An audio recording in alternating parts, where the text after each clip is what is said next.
விஜயநகர பேரரசர் கிருஷ்ணதேவராயர் அரண்மனையில் பொதுமக்களிடம் இருந்து புகார்கள் வந்த வண்ணம் இருந்தது. என்னவென்றால், நகரத்தில் திருட்டு பயம் மிகவும் அதிகமாக இருக்கிறது என்று.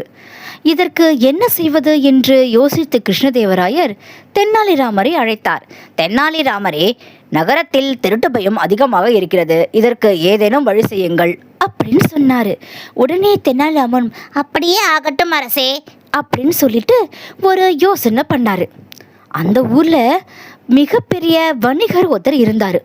அவர்கிட்ட போன தெனாலிராமர், வணிகரே, நீங்கள் என்ன செய்ய வேண்டும் என்றால், நான் கூறும் பொழுது நீங்கள் உங்களது கஜானாவை திறந்து வைத்துவிட்டு எல்லா கதவையும் திறந்து வைத்துவிட்டு உறங்குங்கள் அப்படின்னு சொன்னார். அந்த வணிகருக்கு ரொம்ப ஆச்சரியம். என்ன சொல்லுகிறீர்கள் தெனாலிராமரே, ஏன் அவ்வாறு செய்ய வேண்டும் அப்படின்னு சொன்னாரு. அது ஒன்றுமில்லை ஐயா, இந்த நகரத்தில் இருக்கும் திருடர்களை பிடிப்பதற்கு உம்மை உபயோகித்துக் கொள்கிறேன், அவ்வளவுதான். நீங்கள் இதற்கு எதுவும் கவலைப்பட வேண்டாம் அப்படின்னு சொன்னாரு. அதுக்கு அந்த வணிகரும் ஒத்துக்கிட்டாரு. அப்போ நகரத்துல ஒரு புரளி பரவிச்சு. அது என்னன்னா, அந்த வணிகர் ஏதோ மாய மந்திரம் கத்துக்கிட்டு வந்ததாகவும், அந்த கல்லாப்பெட்டியும் அவரோட வாசல் கதையும் திறந்து வைத்தால் கூட திருட்டு போகாது என்பதையும் என்ற ஒரு பொய்யான ஒரு புரளி பரப்பப்பட்டது. இது நகரத்தில் முழுவதும் பரவியது.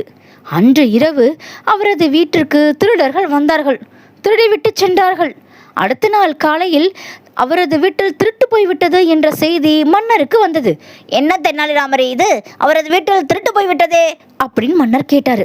உடனே தெனாலிராமர் ஒரு 3 பேரை கைது செய்து அழைச்சிக்கிட்டு வந்தார். அதில் ஒரு அமைச்சரும் அடக்கம்.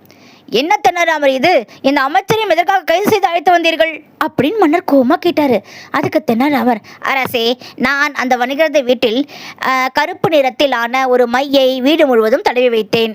நான் ஒளிந்திருந்து பார்த்தேன். இவர்கள் இருவரும் அங்கே வந்து திருடி விட்டு நேராக அமைச்சரின் வீட்டிற்கு சென்றார்கள். இது எல்லாத்திற்கும் காரணம் இந்த அமைச்சர் தான். எனவே தான் இவர்கள் 3 பேரையும் கைது செய்தேன் அப்படின்னு சொன்னாரு.